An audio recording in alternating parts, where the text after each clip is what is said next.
Welcome to KirstyCast, the show where we hope to illuminate, entertain, and engage our listeners, helping them create the life they want. I'm your host, Kirsty Manna.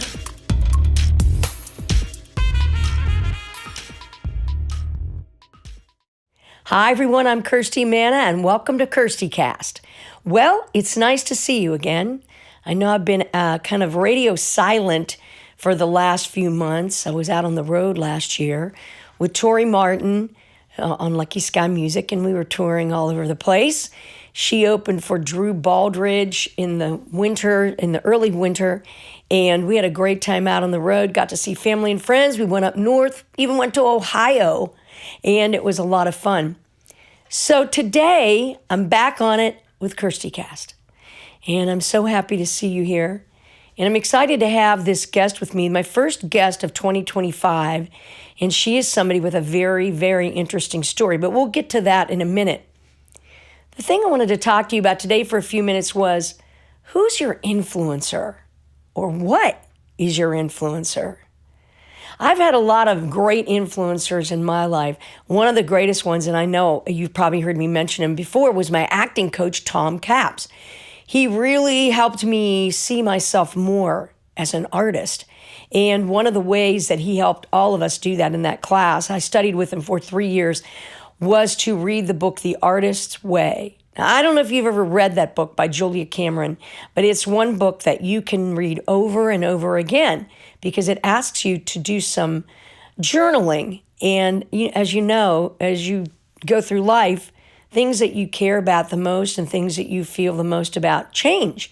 Your likes, your interests. And so that is a really cool book, and I think you should check it out. But what influences you? What do you think is going to influence you for 2025? What are some of your goals, and how does what influences you affect those goals?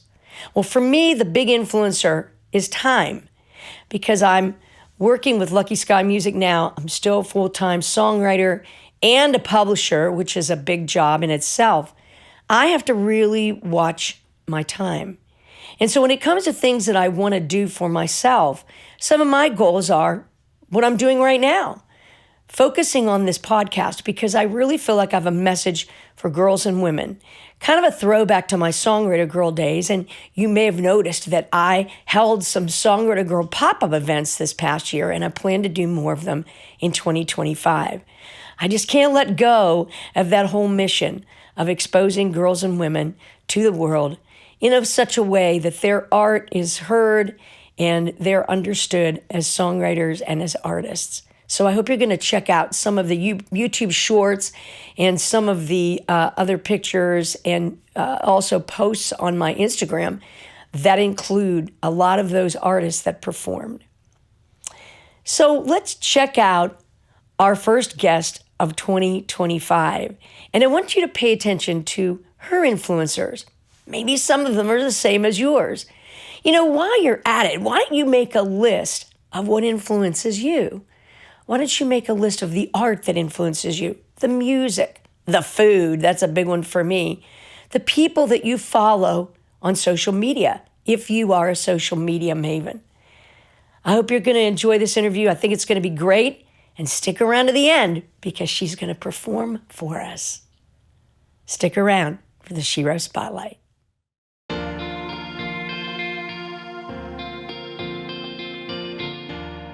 Stay tuned for the Shiro Spotlight.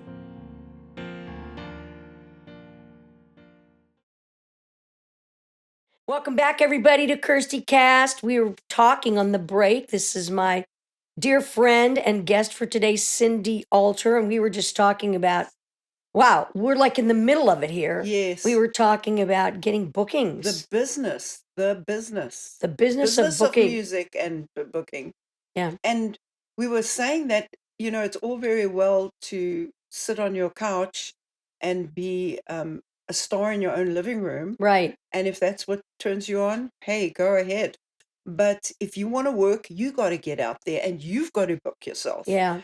And I was just about to say that I've been so lucky and grateful in Nashville that people are now booking me on their rounds, and they call me like you did. Yeah. Hey, come and join, that Songwriter Girl Songwriter pop-up. Yeah. Girl pop-up, which was amazing.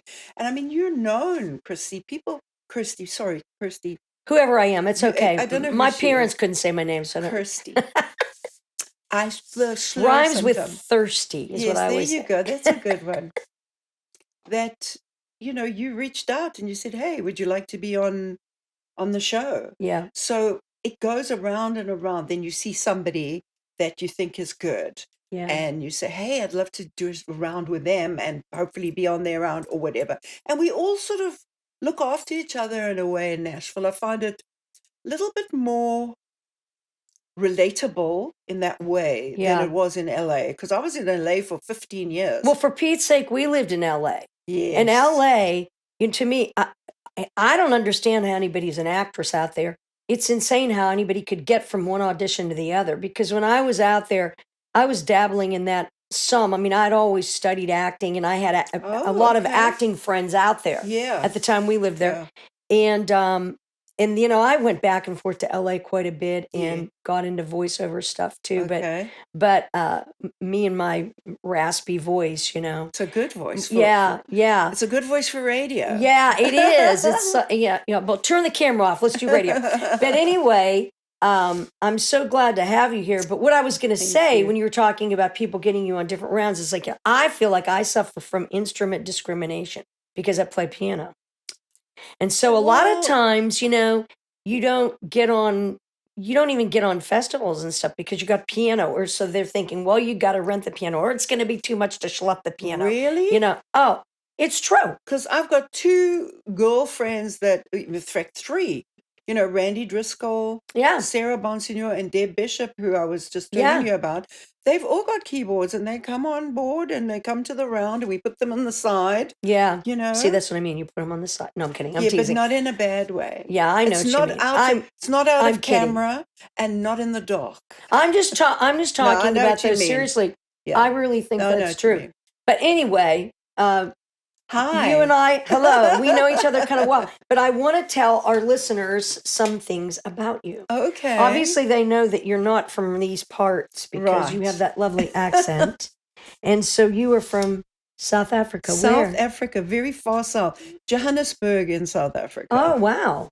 Well, that's So a it's a- name. That's a city people know. Yeah, that's a big city. We call it the Big Smoke.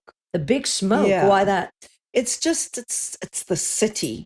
Uh-huh. It's like a sort of a New York kind of place. Okay. It's fast, it's crazy, it's happening, and it's also full of crime Oh, that's and too bad. craziness. Yeah, it's too Yeah. bad. South Africa, unfortunately, has suffered from that. Oh, that's too bad. There's a lot of diversity there, as we know, and it's been a challenge, but it's a gorgeous place. Yeah, I I've always never been. I encourage anybody out there, once in your life, to go to South Africa.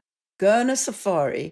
When you're in an open jeep and an elephant walks past you, you know you're alive. Oh, that's Yeah, crazy. you just I would like, love to see okay, that. I'm alive. And there's a lion right there, and you're like, okay, this is what life's all about, Yeah. So it's a gorgeous experience. Cape Town, which is by the ocean, Yeah. has just been voted the most beautiful city in the world Really? right now. Yeah. Wow. It So is what's that magnificent. coastline like there? Is it? Oh, it's gorgeous. It's is it like rocky Indian or- and Atlantic meet, Ah.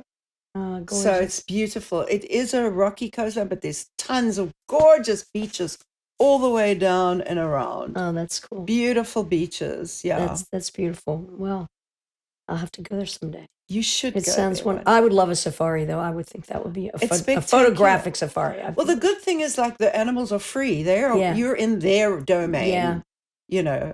and they're just living their lives. So you might see a kill. A lion they attack a buck or something, Wow. and right in front of you, or a leopard has pulled a buck up into a tree, Wow. and they'll all sit there because that's how the leopards.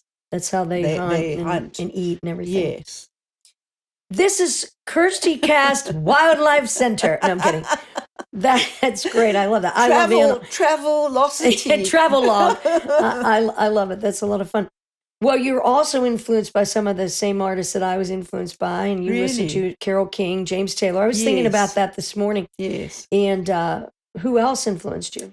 I was a big Cat Stevens fan. Oh, I liked him, yeah. Yeah. So I grew up in a bit of a musical household. My mother was a classic concert pianist. Oh, wow. She played in an orchestra when she was 14, so she was really good at what she did. Wow, she was very accomplished. She was very accomplished, but she never pushed me. They tried to teach me piano, and I just never got it. I could hear by ear. I would play something by ear, but the minute they asked me to read something, I was like lost. You were out. Yeah, and she would. The teacher caught me out. She said, "Start from here," and I'm like, I can't. I can start from the beginning because I remember it. But Yeah. so I didn't learn piano, but my mom started playing Spanish flamenco guitar. At one point, she was having lessons. And this guitar, I swear to you, I was like 9 years old and it was calling me. Come, little girl, come here. I've got something for you, sweeties. It was like this crazy thing. And I suddenly was gravitated towards this guitar.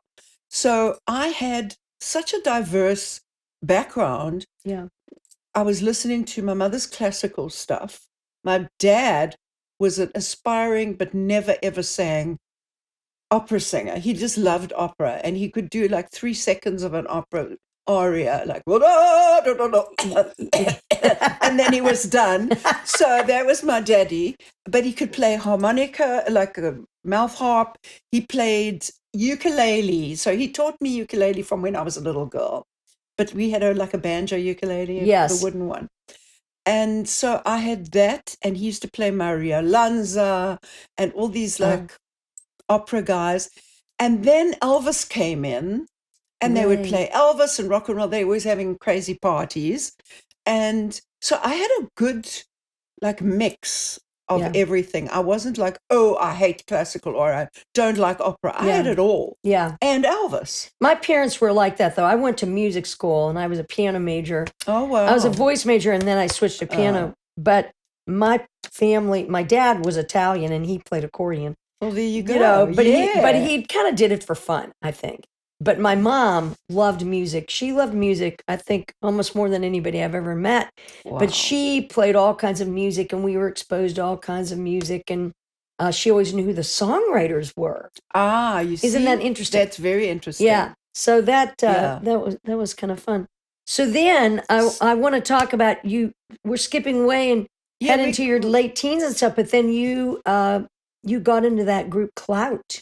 Yeah. So the teen How years, old were you when you got into Clout? I was 20. 20. I was 19, just turning 20. It was 1977. Yeah. I was on tour with a big country artist in South Africa. His name was Bobby Angel. He was That's a good name. the biggest country artist in South Africa. And I was opening for Bobby.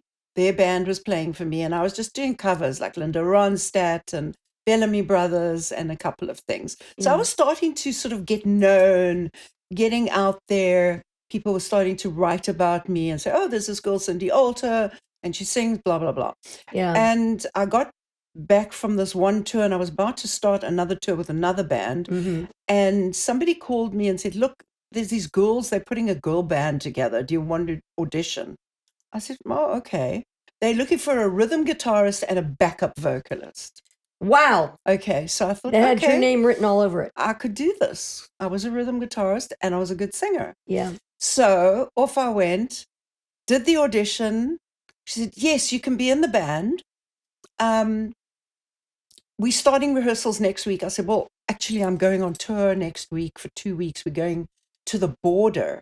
And the border was a very strange place at the time. We were at war with the communists. The Russians were coming in from the border, and we had to keep them out. So all our troops were at the border, and we so used you to were go and entertaining play, them. entertaining the troops. Yeah, it's like it'd be like the USO. Going to Germany or anything and entertaining the troops. So I said, look, I'm going on tour and I won't be back for 2 weeks. She said, oh no, then you can't be in our band because we're starting rehearsals now. I said, okay. And as I'm leaving, she says, but can we borrow your microphone? I said, only if I can be in the band. Literally, okay. That's hilarious. It was hilarious. I'm like, Wait a minute. They You had know, this band, but they didn't have a microphone. they didn't have a mic. She needed a microphone. I'm like, oh, for God's sake. Anyway, And there you were. and there I was. So I joined 2 weeks later. And again, I was not meant to be the lead vocalist. She was the lead vocalist. Yeah. And she called the band Queen Bee, and she wanted to do all Barbara Streisand songs. That was her thing. So we're like, okay, whatever. I was just having fun. I didn't care as long as I was playing music. Yeah. And we later Barbara on, Streisand. she wanted to just do Streisand songs and that kind of thing, and like a little bit of Donna Summer and Wow. maybe some Bonnie Raitt. So we started doing this different thing, and we had her manager in her old band came to see us, and he just saw gold. He knew we weren't great at the time. We could all play. All of us Yeah. were accomplished musicians, but we weren't playing together. It wasn't Yeah. cohesive, and he just knew there was something here. So he sent in a kind of a guy who developed us. So he was a musician, and he came in and he would say, okay, play that together. Yeah, do that again. Drums up, blah, blah, blah. So he was starting to put us together as a band. And one day he said, I'm hearing a voice. There's a voice here that I want to hear. We don't know what he's talking about. So he says, everybody just stop, stand here. You sing something, you sing something. That's the voice, me. He says, I want you to start singing some songs. So you became the lead singer. Yes. But over the girl that had the Barbara Streisand against her wishes. It just naturally progressed to that. And when we went in to record our first single, and he put both of us in there, she did her version and I did a version, and I was the one they chose. And after that, I was the lead vocalist. That was it. Wow. So by default, complete default, that's so cool. The lead vocalist of this band. We recorded our first single. Mm-hmm. Now, at the time, South Africa was persona non grata. It was the apartheid years, and nobody wanted us to come and visit their country. All the musicians' unions were like, no South Africans. They are horrible people. They're, blah, blah, blah, very political. And nobody's allowed to go to South Africa either, because then they'll be boycotted by their own union. So it was a very strange time. So how long did Clout stay together then? Clout stayed together for 4 years. It was from the time that we recorded our first single, it was picked up at Mid-Am. Mm-hmm. Oh, yeah. Somebody took it to Mid-Am. Everybody bought it, all the territories, Germany, France, Benelux, Austria, Australia, Israel, anywhere you can imagine. And just briefly say what Mid-Am is for people listening. They might not know. Mid-Am is once a year. I think it's still going. It still goes, where all the record companies would gather from all over the world to sell their product. Right. And to get it licensed in other territories. Because I've had friends that have gone there and performed. Yes, they also have shows, yeah. and it's in Cannes. Yeah. It's gorgeous, it's beautiful. And they used to make a big hoo-ha of it. Mid-Am was huge, because that's where you signed everybody. Right. If you so it was a great opportunity. Fantastic. Mid-Am was the place to be signed internationally. So did Clout ever get out of South Africa, so to speak? So here's the thing. What happened? Our first single went viral, and there was no internet at the time. Viral. We were like in the top 10 within 3 or 4 weeks of it being released. Wow, that's an amazing achievement. They went mad. And in those days, they had these huge TV shows. That was how top 10 artists were all on the TV shows. In South Africa? No. Everywhere. South Africa only got television in 1976. What? Yes. We used radio until then to get all our music. That is interesting. I never knew that. Records. This is like a history lesson. It is a history lesson. Records. I mean, I was buying LPs. One of my first favorite singers was the chick from the Seekers. Uh-huh. Remember that band? Yes. Beautiful voice. So, to cut the story a little short, otherwise we'll be here all day. We went viral. The TV shows, the record companies, they're all screaming, they've got to come here. They've got to come here. This record's selling like crazy. You're number 8 on the top 10 in every country. You have to come over and do these TV shows. The TV shows were things like Musikladen, disco. Then in Holland was Top Pop. In England was Top of the Pops, etc., etc. They all the countries had their Different shows, different their own American bandstand, so to Yes, speak. exactly. And the show would be like 3, I think there were about 3 stages. So there'd be Gloria Gaynor here, Dire Straits here, and Clout here. Then we'd finish, and then they'd switch, and the Police, Thin Lizzy, Van Halen, etc. So we got to play with all these people. We got to meet them all and play with all of them. So what happened is eventually they said, we have to bring them over. We don't care what happens. And the power of music, that's what won. The power of music pushed through, and everybody went, we don't give a damn about this boycotting thing. England were very strict. They wouldn't let us pick up instruments, and we were number 2 on the UK, Top of the Pops. Why couldn't you pick up instruments? Because the union said no, they're not allowed to. Oh, right. Union, no, they're not allowed to touch an instrument. So they used, for our number 2 Top of the Pops video, they used a video from Holland. They said, oh, it's a Dutch band. So we slid in there. Oh my gosh. Yeah.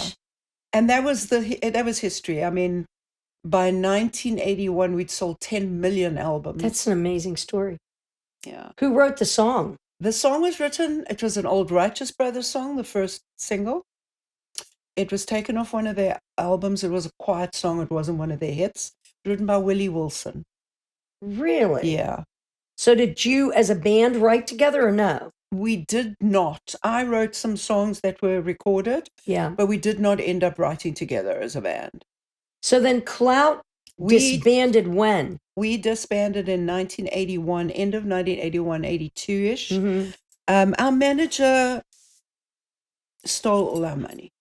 Oh, no. Yeah, it was one of those stories. I was just going to say one of those stories. He just filtered it out, 10 million albums, and we got like $200 each kind of thing. Well, you know, and those kinds of stories still go on today. Of course they do. It's terrible. You know, people must understand something. It's called the music business. Yep. And I always reiterate that because I learned the hard way. Yeah. From then on, I never got screwed over. Well, this is one thing that I always was was part of my mission with Songwriter Girl when I was holding events, is that I really wanted to help girls and women. I mean, anybody. Yeah, but my mission was women, girls and women. I really wanted to help them understand the ins and outs of business and understand publishing and that kind of thing, because a lot of people do not get it. No. And it is the gold. I mean, it's the name of the game. It controls everything. Absolutely. And if you know your business, spot on. Yeah. Then your streets ahead. Yeah. So you go ahead. Yeah, we just broke into America. Okay. A very quick, funny story. Okay. We were in Europe singing a substitute. Gloria Gaynor, her record company heard the song and gave her the song to do a disco version of the song Substitute, which was our single. I gotta go listen to that. Yes. Substitute was a great song. We did a great version of it, put it that way. It was a decent song. Well, I've heard you play the song. Yes. Okay. And you know, people go mad and yeah, they love they're song, singing along and singing everything. along, and because they know it. Yeah. So her record company takes Substitute to her. She said, I want to record this song. It's fantastic. This girl band did it, blah, blah, blah. They release Substitute like a disco version. It flops. So they think, oh my God, what are we going to do? We've spent all this money on Gloria Gaynor. Let's flip it over, A-side, B-side. Let's play the B-side. And what was the B-side? I Will Survive. Wow. True story. I've even got a copy of the single. Substitute that is a great story, Cindy. Huh? Who knew? And that was that. I will survive. My goodness. So then we actually broke in. We were with Epic. We were signed to Epic. We'd just broken into the Billboard Top 100, came in at like 52, something like that, and we were moving, Yeah. and that's when everything fell apart because our manager, he knew if we got into America, somebody was going to grab us Yeah. and take us away And from him. he wanted the He didn't- control. He wouldn't let it be. He wouldn't let it happen. That's terrible too. And so one of the girls left, then another girl left, And pretty soon. then another girl left, and eventually it was like we'd actually got two guys in the band. The one girl left, the original singer was doing the Barbara Streisand thing. It didn't work. So she left, and we got two guys in the band, which were fantastic. So we became a formidable rock band. So from a pop band, we were starting to move into the rock arena. And we were doing headline tours in Germany, 3-month tours, selling out 16,000, 20,000. So you've 45,000, just had something. amazing experiences with playing live. Oh my God, yes. And that was always, it's a funny thing, you speak to a lot of kids or people that are in the industry, people that are doing all their singing doing on the singing. TikTok. Yes, and you say, what's your dream? I want to be a big star and I want to be famous and I want everybody to know who I am. Yeah. I never had that dream, believe it or not. I said music chose me because I am music to my core, to my feet, to my toes. And I just want to sing and play and write. Yeah. And that was always my goal. Yeah. So as long as I was on stage playing and singing and writing when I wanted to, it was enough for me. Yeah. I just always wanted to connect. Yes. And then, as a writer, I just always wanted to get my stuff out there. Yes. I think that's something that writers really experience. They really want to get their songs out, their message out. They want their message. They want their songs to be heard, one way or another. I mean, that's something I have to say about Nashville that I never even saw in LA. Now maybe it's different now, but that's the one thing in Nashville is, of course, the clubs and the venues, they're all making a killing because they don't have to pay anybody. Of course. Except, some of the venues Same old story. Yeah. Some of the venues do pay, the listening room and the Bluebird, that kind of thing. But the opportunity for people to get up, if they have the guts to get up and do it, to try their songs out. Mm-hmm. Well, I have to say that about songwriter nights. Nashville became that was like my pearl, I was going for the pearl, my diamond, whatever you want to call it. I started off writing some stuff. I had 2 songs on the Clout stuff. And then after that, I started seriously becoming a songwriter. So the band that I was in after that, I wrote most of the songs. Then the band after that, I wrote most of the songs, so on and so on and so on. And when I decided to leave South Africa, I'd just been in a really cool African rock band. It was one of the first multiracial bands in South Africa because things were starting to change. To open up. Yeah. Open ups, change. So we put together this really good African rock band. We had 3 African dancers who sang backup as well. And an African keyboard player. He was fantastic. And then the rest of the band was us rock players. So we sort of mushed the 2 together. We ended up touring in France. We had this really great tour, and then we opened for the Bee Gees. I saw that in your bio. Oh my God, that was one of the highlights of my What year career. was that? 1989. Wow. We were in Bercy in Paris. So they had all those hits and everything. They were just magnificent. I mean, to me, songwriters, you want to talk about songwriters? Hello. Right. Bee Gees killed it. Murdered the songwriting situation, Oh, yeah. And so for me catchy. to open them, every song was and writing for other people. And I mean, let's talk about Islands in the Stream. Oh, please. How Deep Is Your Love? Yeah. Give me a break. Streisand sang. Yeah. Everybody Again with Streisand. Again she keeps coming up. Listen, I loved her voice. Oh, I loved her voice. Love her when voice. I was a kid, I used to listen to her. And she was the chick. How did she get that sound? And she had no break. Yeah. I don't know where her break was, but it was amazing. No, she was She still is. She's the real deal. Yeah, really You amazing. know. So okay. So Okay. you go to We're jumping all over the place. I love it. All right. I love it. You go to LA. I decide, okay, so we get offered the job. We finish this night with the Bee Gees. Yeah. They want to meet us. I go and I meet Barry Gibb, and I'm like, you know, Yeah. a little starstruck, to say the least. And we get back to South Africa after the tour. We get a fax. There wasn't any internet yet. We get a fax. Our record company gets a fax, our management. We want this band, Zia, that was the band, to join us on our world tour. This is the Bee Gees The say Bee Gees this. say this to us. Have Now, a heart attack now. What do you say? Nah, we're very busy. We just haven't got time. You know what I'm saying? Our record company Said, turned it down. Come No. on. They said, oh, no, we can't afford to put Who you on tour." are these people? They are the dumbest. Oh, my word. I'm not going to swear. The dumbest in the People. business. I cannot imagine. I mean, can you imagine how many CDs we were going to sell? How much traction we were going to get? Well, just the exposure. I mean, for God's sake. Oh, that was heartbreaking. So that was it. Broke my heart. So that was it. Cloud finished. My heart was torn apart because the manager, in order to quit the band thing and tell all the record companies overseas that the band was finished, he said I was a drug addict, which I would never was. He said, oh, Cindy's a drug addict and she can't work anymore. So he blackballed me across Europe. Nobody touched me. Nobody came near me. And I was hot stuff at that time. I was like singing great. Yeah, you were on fire. You were really the top of your game. Yes. So that's when you went to Los Angeles. No, oh, that's when I started.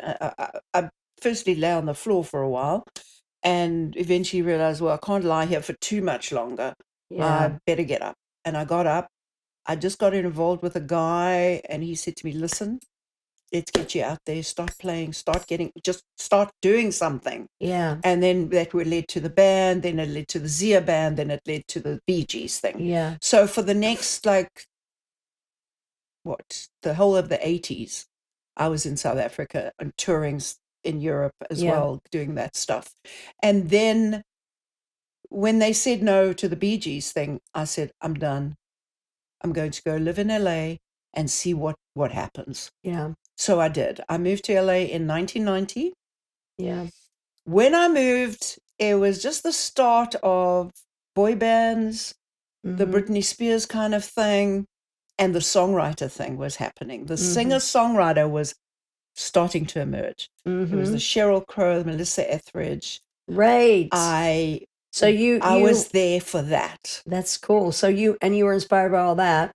I was inspired by my stuff, but that gave me an outlet finally, because people say, you sing and you play guitar. What do we call you? Yeah. And then they had all these people. They say, oh, singer-songwriter. Yes. So I recorded 2 albums there and started coming to Nashville. Ah, yeah. And I knew a guy here, but funnily enough, I live with him right now. He's my best friend. He's like a big brother. Him and his wife were here. I knew Dave Tuff because Dave used to live in LA. And he said, hey, come visit, blah, blah, blah. I started coming to Nashville and playing. Got to play the Bluebird and Exit In when it was still folky, And so you decided to just make the move. I wanted to. So I'd come here in 2002. I was married at the time. I married my bass player in my band in LA. Anyway, I decided, okay, coming to Nashville, do a little tour. I met with ASCAP. There was a guy, it was Mike Doyle. Oh, yes, I love him. He said one of the greatest things to me ever in my career. He said, every little thing is a big thing. I know. And I love that phrase. And I've always said that to people because it's so true. He inspired me. He heard my songs and he said, if you were living here, I think I could get you a publishing deal. Your songs are great. You've got it. Well, you'd been writing for so long. And I said, okay. We went back to LA. I said, look, How about I go to Nashville for 3 months, work with Mike, see if anything happens. If it happens, we'll move to Nashville. He said, okay, cool. A month later, I was diagnosed with acute myelogenous leukemia and I was dying. Literally dying. They said, if we can't get you into remission in this first chemo, then we don't know what we can do for you. So I called Mike. I said, Mike, I'm not coming to Nashville right now. I'm very ill. And he said, well, good luck to you, you know. Yeah. And Nashville was thwarted, and it just never left my heart that I knew I had to come back. After my cancer treatments, I was in a hospital, in and out of hospital for like a year. Yeah. Then I had a bone marrow transplant. You went through so much. I went through a lot. That was a lot. The bone marrow transplant, that's when I thought I was going to die. Really. It was really brutal. But I had fantastic doctors. I had fantastic nurses. I had a lot of support. Mm-hmm. And I pulled through. And after that, I said, okay, I'm leaving LA. I need to step back and heal. And I went back to South Africa. Mm-hmm. We did a reunion of Clout. Okay, I saw that in your bio. Yeah. Reunion. We did a new album. We went on tour for about a year and a half. And I saw, there's just nowhere else to go with this. It's done, you know. Yeah. And I thought maybe I'll go back to America now, but I still wasn't ready. I wasn't ready to pound the pavement. Yeah. And I just kept working. I worked with another band, another guy, and I got together, did a duo. And I just kept thinking, I've got to go back. And I've got to go to Nashville. I've got to go back. I've got to go to Nashville. That was my mantra. Mm-hmm. And eventually I was turning 65. And I said, if I don't go back now, I'm never going to go back. And I went. Wow. So 3 years ago, I moved back here. So I always ask my guests to tell a Stay Inspired story. And I just think, there it is. You know, it's like if anybody's listening and they're, you know, going through hell and they don't know what to do, they keep on going. And keep the dream alive. I mean, my dreams, I just kept them alive all this time. Through dark days. Yeah. Through, you know, I'll say something really weird and a lot of people get it. Being in the music business is being in an abusive relationship. Oh, yeah. Yeah. Okay. And it's really true. You know, it's really interesting how it changes some people. You know, like there'll be somebody you know, and you've known them for a really long time. And you can see the stages of people. And the other thing too that I think about the music business, you know, in general, but you know, now because we live in Nashville, you know, I'm speaking to Nashville, is that, you know, there's this bubble that everybody's in. Sure. And everybody is so worried about what each other do. And you know, I studied with people in acting. Their whole thing was, you know, keep your eye on the goal and don't look at the obstacles because they're always going to get you, you know. Of course. And so, excuse me, I've been fortunate to, you know, to kind of stay there, you know, stay in that space, you know. Absolutely, because you know why you're doing this. Yeah. Okay, if I asked, it's not because you want to be a superstar. Yeah. Of course, that wouldn't be bad, but no, wait, I thought I wasn't. Okay. Yeah, you are a superstar, honey. You are. It's not what I meant. Oh, you're kind. You know that, but you know what I'm saying. I believe, and I do a lot of mentoring to younger artists. Yes, and they need it a lot, and just telling them about it. I said, make sure you know why you're doing this. Yes. Because on those dark days when you're not shining up there and you're not the big star and you are trying to make a living and you're battling and you need a cup of coffee and you haven't got bucks. Yes. And you might not make the rent this month. Be very sure that you are doing this because it is your passion and your life. Yeah. Your live. That's very good. That's very good advice. And the other thing too is just doing it because you want to do it, and you don't have to leave where you live. I mean, look, I'm not saying you weren't right to leave South Africa and come to Nashville, but there's people that they can do a lot right where they're at. Absolutely. And they don't have, and especially now with the internet and social media and all that you Everything can do. is available to you. You don't have to trip the light fantastic and, eat macaroni and cheese for 10 years, Absolutely. So that's great advice. I feel like we need to do like chapter 2 episode with you. Well, I have to ask you this because you're a really powerful lady in so many ways. What is your power word? What would you say is a power word for you? I think integrity. Oh, that's a good one. I've never heard anybody say that before. Integrity is a power word to me because it has kept me sane. That I know I will always walk in integrity. Yeah. There's certain things that I will not do for this. Yeah. Yeah. That's great. I would do anything for love, but I won't do that. Yes. You know what I'm saying? Yes. I was offered things along the way. Yeah. And I said, no, thank you. Yeah. And I missed out. I missed out on some record deals. I missed out on some stuff. But it just didn't feel right, or I was going to have to sell my soul, and that was something I wanted to keep. yes. I wanted to keep good with me. Yeah. Because nobody else knows. Nobody who doesn't know me in the world doesn't know anything about me. Right. But I wanted to keep that. That's because I learned from that first experience in Clark that there wasn't integrity going on there. Well, not with the band. Well, the other thing, with the manager. And the other thing too is, you have to look in the mirror every night. Absolutely. I'm the only person I can face. If everything was gone and everybody you loved was gone, you have to be happy with you. And I just wish that for people so much, because I think there's so many people walking around really searching for themselves, and they're just like right there. Of course. You know what I mean? We're going to take a break because you're going to come back and sing your song to close the show. But quickly tell us about your EP that's coming out, Renegades and Vagabonds. I love that title. Now, is that a title of one of the songs on the album? Or it's a title. It's a line. It's a line in one song, beautiful. And it's a title of another song. Oh, beautiful! And you're going to be doing a fabulous show on January 30th, and this podcast is going to publish the day of her show, you guys. I'm ecstatic. If you're in Nashville, tell everybody where the show's going to be. I'm going to be at City Winery, the lounge, upstairs, 7 p.m. I do like about a 2-hour show, and I've got my band with me, and we just play songs that hopefully people just relate to. And I have to say, yes. You are a fabulous performer.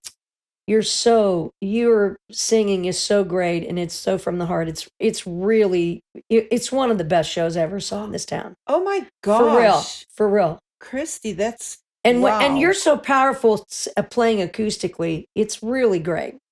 So Thank I hope you so much for that. Oh, you're welcome. For you to say that to me. I mean, you've been here a while, and you've done amazing things. I'm looking at these gold records and stuff around, or platinum or whatever. You are a force to be reckoned with yourself. Oh, thank you. And for you to acknowledge me in the short time that I've been here, I am so absolutely gobsmacked. Oh, well, I mean it. And I know that, and thank you so much for that. I'm just choked up talking to you because you're so great. So great.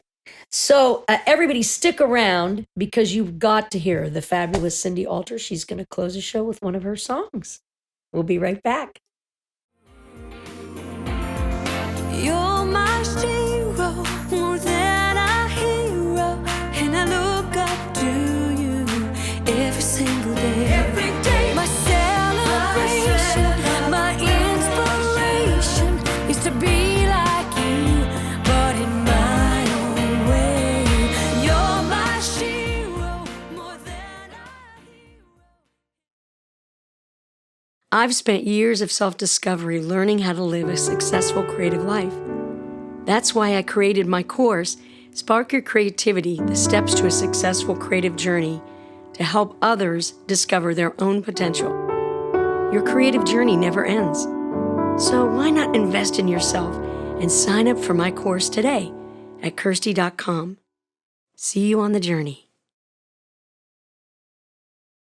So I'm going to play my single from my new album. My album is Renegades and Vagabonds.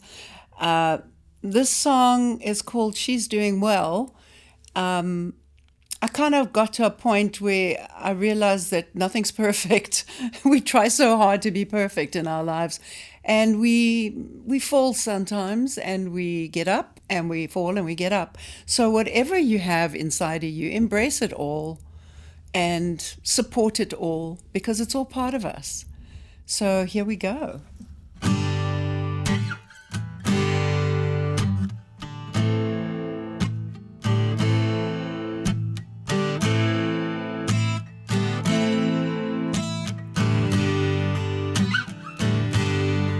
I've been a fool, I've been a vagabond, I've been an angel, and I've been a child. I've been a dreamer, I've been a schemer, I have been innocent, and I've been so wild. I've been a mountain, I've been a stone, I've been a river that ran with the fury of blood, flesh, and bone. I've been to heaven, yeah, I've been through hell. There's a survivor in here, and for now, she's doing well. I've been a lover, and I've been untrue. I've been a fighter,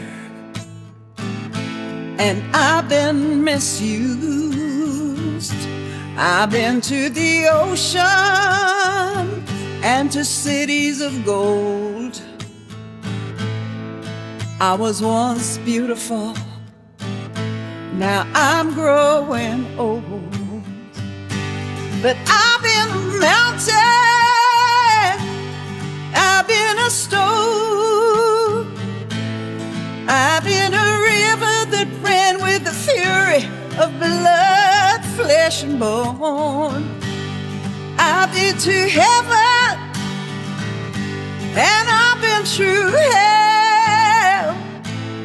There's a survivor in here, and for now, she's doing well.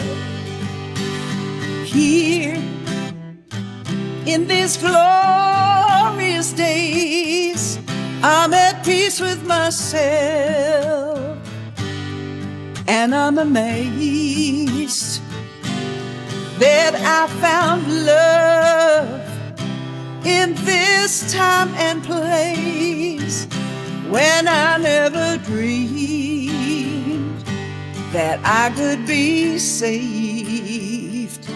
But I've been a mountain, I've been a stone, I've been a river that ran with the fury of blood, flesh, and bone. I've been to heaven, ooh yeah, I've been through hell. There's a survivor in here, and for now, she's doing well. I've been a mountain, I've been a stone, I've been a river that ran with the fury of blood, flesh, and bone. I've been to heaven, and I've been through hell. There's a survivor in here, and for now, she's doing well. There's a survivor in here, and for now, she's doing well.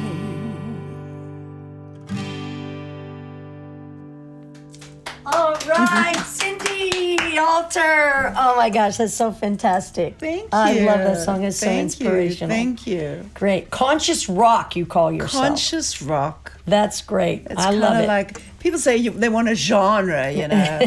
That's All really right, that's great. my genre. There she is, everybody. Cindy Alter. What a shero to me you are, Cindy. Really great. Oh, Beautiful. Shiro. What a lovely word. That's beautiful. Beautiful song. Everybody, we want to thank you so much for hanging out with Cindy and I today on Kirsty Cast. And I want to thank my husband, Bill Warner. He's always behind the scenes. You know, he once in a while you get a shot of him from behind as he's setting up a microphone or something. With a good T-shirt on. Yeah, he does have a nice T-shirt on today. And I want to thank him so much for everything he does to help me put out Kirsty Cast. And this episode is going to be playing everywhere, streaming everywhere. I hope you guys are going to share it with each other and listen to Cindy's amazing story. And we're going to be back again soon with Kirsty Cast. Whatever you do, stay inspired.